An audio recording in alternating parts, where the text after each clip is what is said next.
Vous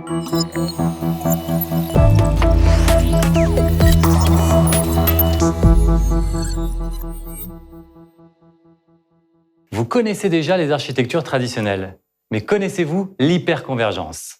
L'hyperconvergence est un type d'architecture informatique matérielle qui intègre en un seul système les composants de traitement, de stockage, de réseau et de virtualisation afin de réduire la complexité des data centers. Le principe est de consolider sur une seule pile logicielle tous les composants dans une démarche software-defined. Ceci permet d'avoir un stockage partagé qui exploite la capacité des disques durs installés au sein des serveurs. Bienvenue dans Transformez-vous. Bonjour à tous et bienvenue dans ce nouvel épisode de Transformez-vous. On va essayer de répondre à la question comment réduire ses coûts grâce à l'hyperconvergence. Et aujourd'hui, nos deux partenaires vont être représentés, Intel et Microsoft.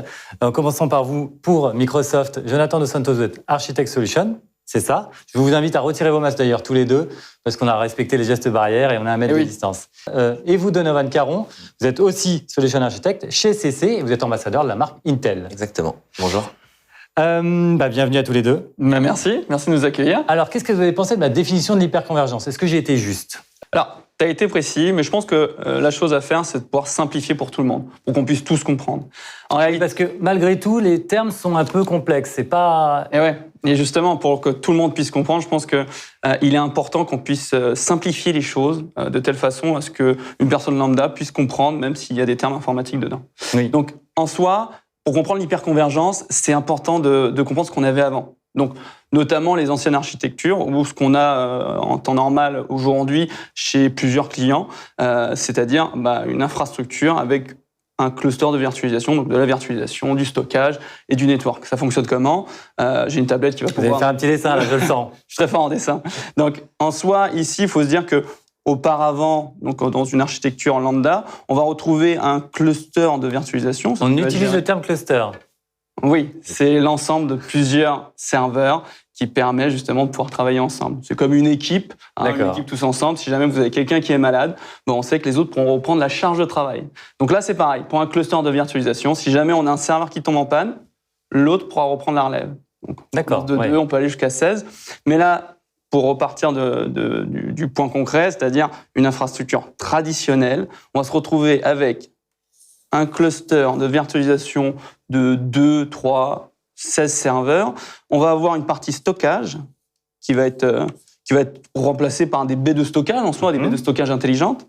Et derrière, pour permettre l'intercommunication entre les deux, on va avoir régulièrement en fait, un stack de switch. Donc, c'est un bloc network. Donc, on peut comparer cette infrastructure traditionnelle en 3 blocs. Un bloc de virtualisation, un bloc de network et un bloc de stockage. On réunit tous les blocs. Et on travaille avec ces blocs-là. Ouais. Et justement, l'hyperconvergence nous permet de réunir tous ces blocs. En fait, là, on se dit qu'on est sur 3 niveaux. L'hyperconvergence, c'est le fait de pouvoir rassembler ces 3 blocs en un seul bloc. Et c'est là, justement, où on trouve la force de l'hyperconvergence, parce que justement, avec simplement 2 serveurs, on commence avec 2 serveurs, avec une interconnexion en direct attach. Ces 2 serveurs vont pouvoir nous permettre d'avoir de la performance, de la sécurité et aussi un management qui va être constructif, qu'on aura retrouvé d'ailleurs sur une base d'architecture traditionnelle. Et là, on retrouve tout ça sur 2 serveurs. Et notamment, du coup, c'est ce qui nous permet de pouvoir montrer l'évolution qu'on a aujourd'hui sur les technologies. Autrefois, on était sur des serveurs physiques. Maintenant, à présent, on est sur des infrastructures maintenant qui sont un peu hybrides. On est vraiment avec 3 niveaux. Et là, on va passer sur un seul et même bloc. Donc, on évolue toujours pour avoir le minimum, mais avec le maximum de performance et de sécurité. Donovan, qu'avez-vous pensé de ces dessins?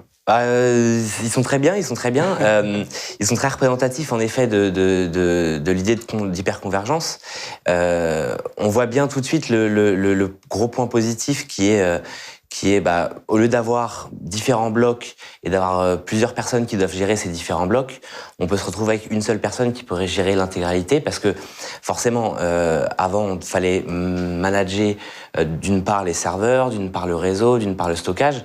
Maintenant, on a un seul et même interface qui va servir à gérer l'intégralité en fait de l'infrastructure. On pourra forcément la mise en place et faciliter, parce qu'on ne doit pas faire bloc par bloc, on peut faire tout d'un coup. Et aussi, bien évidemment, ça fait un gain de place considérable dans les data centers. Et financièrement, est-ce qu'on est mieux? Justement, en fait, Donovan, il vient de le citer, c'est que, en fait, effectivement, on se retrouve avec 2 serveurs, plus que 2 serveurs. Comme on gagne de la place. On gagne de la place, mais notamment le fait que, effectivement, ces 2 serveurs vont être poussés en termes de performance et en termes de stockage, etc. En soi, ça va être des serveurs qui vont coûter plus cher, mais en soi, on a beaucoup moins de matériel. On n'a plus les baies de stockage à acheter, on n'a plus le network à acheter. Donc, finalement, on fait quand même pas mal d'économies, quoi. On a un petit pourcentage pour savoir à peu près ou pas? Alors, c'est-à-dire un pourcentage sur l'économie. En soi, tout dépend ce qu'on va en faire, parce que généralement, quand on vient évoluer une infrastructure standard, généralement, c'est parce qu'on a aussi un projet de pouvoir avancer. Il y a l'investissement. Voilà, il y a un investissement qui va être fait. Mais grossièrement, aujourd'hui, on va être assez kiff-kiff avec une infrastructure qui est plutôt sur 2 serveurs. Je prends un exemple concret, 2 serveurs, une baie de stockage et une partie networking avec du licensing derrière. On va dire qu'avec une solution hyper convergence avec 2 nodes, on va arriver sur les mêmes tarifs, mais pour quelque chose qui va être plus performant et surtout beaucoup plus simple, comme tu le disais, à manager. Donc j'imagine dans le secteur, il y a beaucoup de concurrence. Ah oui, on a pas mal de concurrence. Et en fait, chacun a ses avantages et chacun a ses défauts.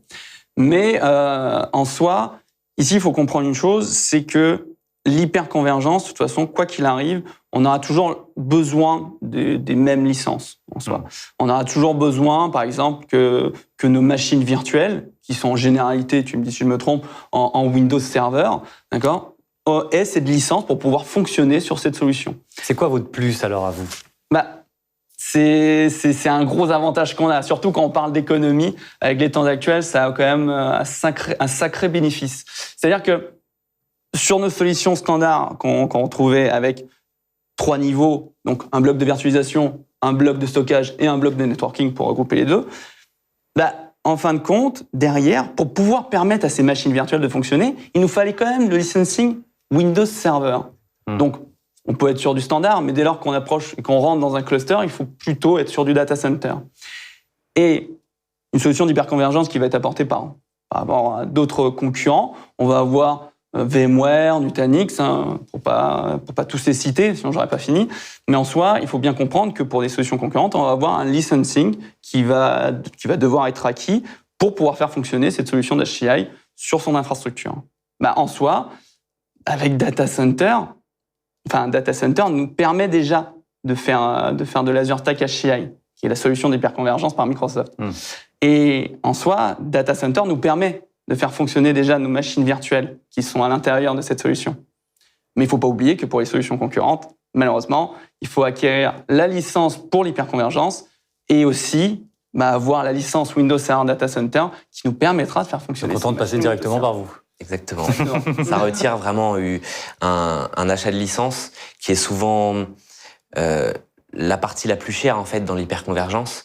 Il y a le matériel qui a un certain prix, mais ce qui fait généralement beaucoup monter la facture globale, ça va être le prix du licensing. Et l'avantage, c'est que, comme il l'a dit, on a forcément des licences Microsoft dans son environnement, dans son data center, et avec ces mêmes licences, on peut directement obtenir l'hyperconvergence par Microsoft. Alors que avec une autre solution, il faut avoir les licences Microsoft, mais avoir des licences en plus, qui coûtent généralement très cher. C'est dire que... Et en plus, il faut savoir que chez la majeure partie de tous les constructeurs qu'on va retrouver aujourd'hui sur le marché, il faut savoir que ces technologies ont besoin d'être testées et validées auprès de ces constructeurs-là. Et donc, du coup, en soi, chaque solution est testée et validée auprès des équipes ingénieurs qu'on peut retrouver en interne chez ces constructeurs. Et il faut savoir que dans la généralité des infrastructures, des architectures qu'on va venir valider, on va utiliser des technologies Intel. Et d'ailleurs, Intel, on a énormément de technologies qu'on peut retrouver, notamment le nouveau processeur dont j'ai entendu parler. Alors lequel? Vous en dire un peu plus. Alors en effet, donc les nouveaux processeurs, donc Cascade Lake et Cascade Lake Refresh, sont tous compatibles avec l'environnement Microsoft et en particulier Azure Stack HCI dont on est en train de parler. L'intégralité, donc ce qu'on appelle les ready nodes, ce sont, comme il a dit, les serveurs qui sont validés, testés et validés par les constructeurs pour fonctionner sur ce type de solution. On retrouve une gamme très très large de ces processeurs compatibles, ce qui nous permet d'avoir différents workloads, différents fonctionnements, comme la base de données, la virtualisation, le traitement de données, l'IA, etc. D'accord. Et c'est adapté à qui plutôt? C'est adapté à tout le monde.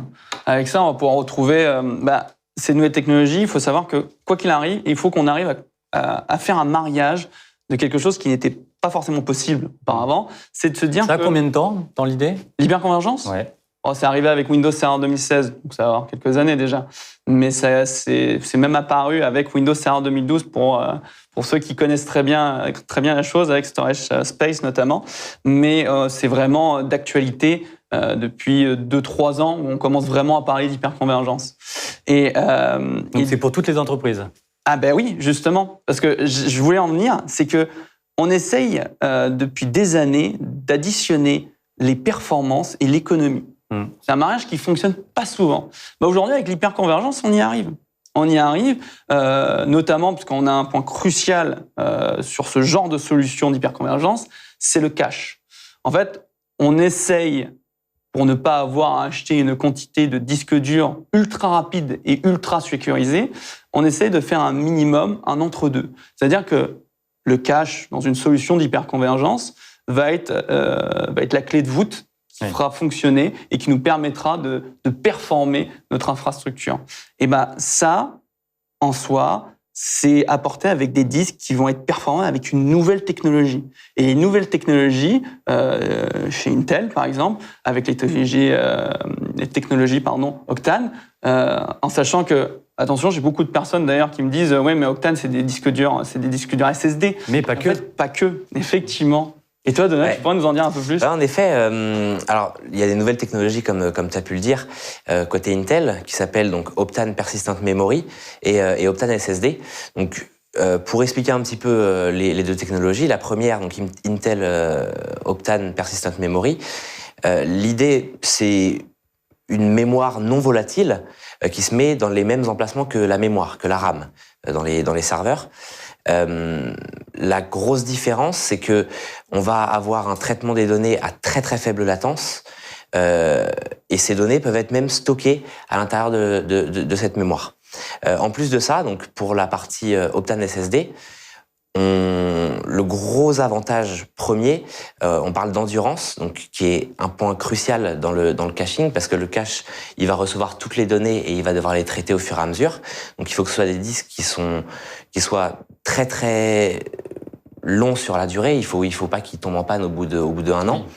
Donc on parle généralement de DWPD, qui correspond en fait au nombre d'écritures journaliers. C'est comme ça qu'on mesure l'endurance d'un disque dur, SSD en particulier. Et sur la partie du coup performance, on parle d'IOPS, donc encore des termes techniques, je suis désolé. Mais je note. Les IOPS, en fait, ça correspond à quoi? C'est l'unité de mesure du stockage, de la performance du stockage. Ça rejoint aussi ce côté un peu endurant, parce que sur un SSD classique, la performance va baisser au fur et à mesure de la durée de vie du disque dur. On peut le voir avec des courbes, la performance baisse en fonction des années, alors sur un Optane SSD, tant que le disque dur fonctionne, c'est exactement ça. On est droit. Ça ne bouge pas, la performance. Du moment où on l'a acheté au moment où il ne fonctionnera plus au bout de quelques années, la performance ne bougera pas. Donc c'est pour ça que c'est vraiment des solutions qui sont extrêmement bien adaptées pour le caching sur de l'hyperconvergence, parce que c'est des solutions très endurantes, très performantes, et ça permet d'en mettre moins de volumétrie, tout ça, pour baisser les coûts. Très bien. Et d'ailleurs, pour conclure. Alors, je voulais revenir à ce que tu disais justement, parce que je trouvais ça très intéressant, et notamment pour que tout le monde puisse comprendre. Les IOPS, si tu me confirmes, on peut comparer ça, par exemple, à la vitesse d'une voiture. C'est un peu ça. D'accord. C'est un peu ça, exactement. Et notamment la durée qu'on va avoir à faire fonctionner cette voiture. C'est ça. Et du coup, avec cette technologie, quand même, on se retrouve avec une voiture qui peut rouler à fond. Très vite et très longtemps. Sans jamais claquer. C'est ça. Merci pour votre expertise, messieurs. J'espère qu'on vous a convaincus, en tout cas pour l'hyperconvergence. Je vous dis à très bientôt pour un nouvel épisode de Transformez-vous.